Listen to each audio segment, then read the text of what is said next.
Assalamualaikum warahmatullahi wabarakatuh. Halo teman-teman, perkenalkan saya Ervin Wizeni bersama teman-teman kakak. Ada di sini ada Kak Aziza, ada Kak Septi, ada Kak Rofi dan Kak Imron. Nah, di sini kami berlima akan menemani kalian belajar mengenai konsep pecahan dengan garis bilangan. Oke, langsung saja simak video berikut ini ya. Nah, konsep pecahan garis bilangan. Sebelumnya, kakak mau tanya nih, apa sih yang kalian kenal dengan pecahan? Nah, suatu pecahan itu adalah bagian dari suatu keseluruhan. Nah, apa sih Kak yang dimaksud dari suatu keseluruhan? Oke, di sini kakak mempunyai suatu contoh, yaitu ada sebuah pizza utuh, dan kakak di sini akan bagi menjadi beberapa bagian. Nah, di sini kakak bagi menjadi 4 bagian ya. Nah, bagian dari pizza ini merupakan suatu pecahan. Nah, itu yang dimaksud dengan pecahan. Nah, untuk selanjutnya itu adalah bentuk bilangan pecahan. Nah, bentuk bilangan pecahan itu bisa dikatakan sebagai lambang dari pecahan. Nah, bentuk bilangan di sini kakak mempunyai A per B, di mana A itu sebagai pembilang dan B dikatakan sebagai penyebut. Apa sih Kak yang dikatakan pembilang dan penyebut itu? Nah, untuk pembilang itu adalah beberapa bagian yang dipotong-potong. Nah, untuk penyebut itu penyebut menunjukkan seluruh bagian benda yang utuh. Nah, maksud dari itu, kakak mempunyai suatu pizza yang dibagi menjadi 4, 1 per 4. Nah, untuk satunya ini adalah satu untuk yang dimakan, dan B itu adalah seluruh bagian benda yang utuh. Pecahan melalui garis bilangan. Apa sih suatu garis bilangan itu? Oke, garis bilangan itu adalah suatu gambar garis lurus yang setiap titiknya melambangkan suatu bilangan. Oke, untuk di sini kakak mempunyai suatu garis bilangan. Nah, garis bilangan ini mulai dari 0 sampai dengan 1. Nah, garis bilangan ini kakak bagi menjadi 4 bagian, yaitu masing-masing dari bagiannya itu adalah besarnya sama, yaitu 1 per 4, 1 per 4, 1 per 4, dan 1 per 4.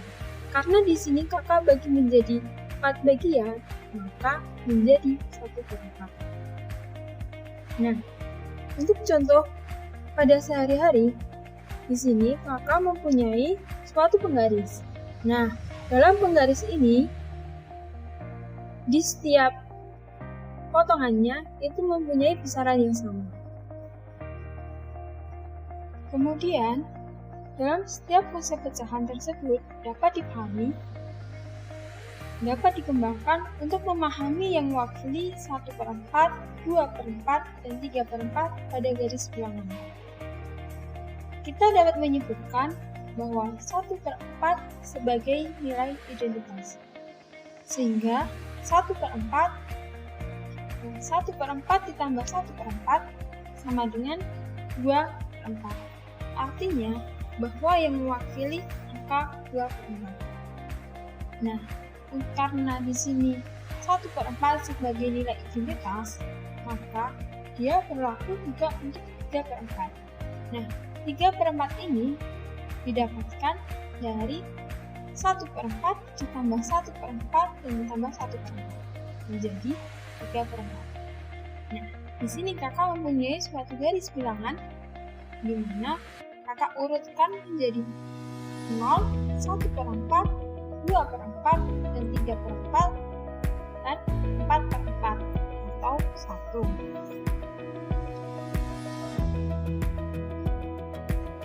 Nah, agar kalian lebih paham lagi mengenai pengertian dari pecahan atau konsep dari pecahan, kalian bisa lanjut melihat video berikut ini ya.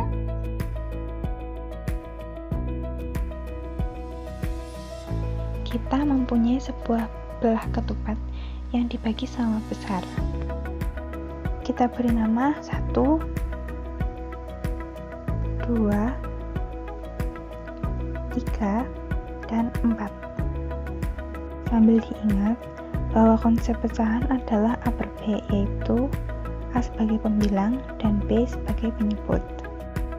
Kemudian kita arsir bagian 1 dan 4.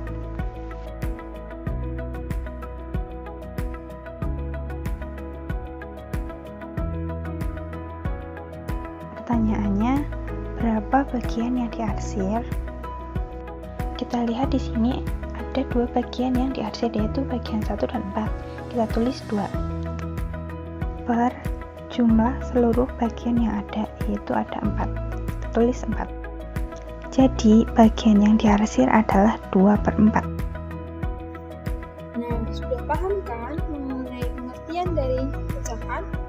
Nah, untuk poin kedua, itu adalah konsep operasi bilangan pecahan.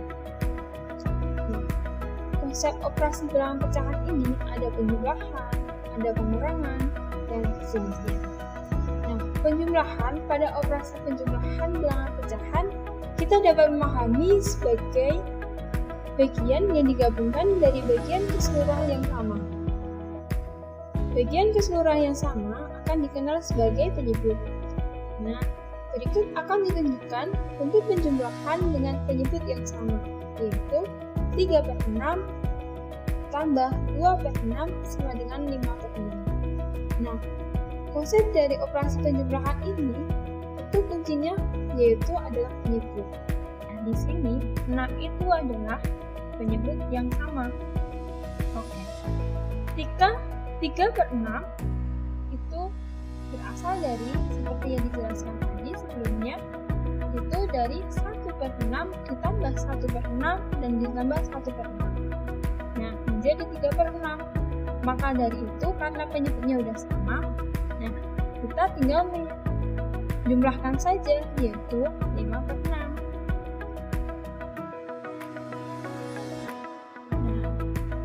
Operasi penjumlahan, bagaimana Kak jika penyebutnya itu berbeda? Oke, untuk penjumlahan di sini tetap sama, yaitu dengan menyamakan penyebutnya. Di sini Kakak mempunyai suatu tabel, yaitu di tabel Kakak ini sudah tersedia dia menyamakan. Misalnya dengan 1 per 2 dia menjadi 2 per 4 karena 1 per 2 itu 2 kali lipatnya dari 2 menjadi 2 per 4. Nah, untuk 2 per 2 itu menjadi 4 per 4 karena sama dengan 2 kali lipatnya menjadi 4 per 4. Nah, untuk 2 per 3 itu menjadi 4 per 6 karena dengan menyamakan penyebut, yaitu 2 per 3 dikalikan 2, yaitu menjadi 4 per 6. Nah, di sini didapatkan penyebutnya itu sama. Jadi, dengan tabel ini kalian dapat memahami bagaimana mendapatkan penyebutnya yang sama.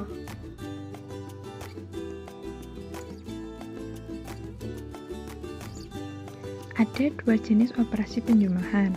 Yang pertama, operasi penjumlahan dengan penyebut sama. Yang kedua, operasi penjumlahan dengan penyebut berbeda.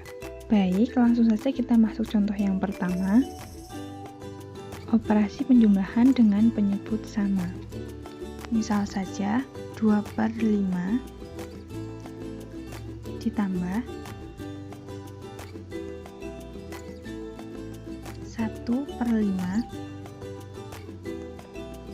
sama dengan, karena penyebutnya sama, langsung saja kita tulis sama-sama 5. Kemudian yang pembilangnya kita jumlahkan, 2 ditambah 1 sama dengan 3. Kemudian operasi penjumlahan dengan penyebut yang berbeda. Misal saja 2 per 7 ditambah 3 per 5 sama dengan, kita tulis dulu pernya, per menggunakan perkalian silang, yaitu 2 dikali 5 adalah 10 ditambah, kalian silang lagi, 7 kali 3, 21. Kemudian untuk penyebutnya kita kalikan 7 kali 5 sama dengan 35. Sama dengan, kita jumlahkan pembilangnya, 10 ditambah 21 sama dengan 31 per 35. Oke, sekian dari kakak. Ada kurang lebihnya kami mohon maaf. Jika teman-teman ingin bertanya atau kurang paham mengenai penjelasan kakak, kalian bisa komen di kolom komentar di bawah ini ya. Dan jangan lupa untuk selalu belajar. Semoga bermanfaat. Wassalamualaikum warahmatullahi wabarakatuh.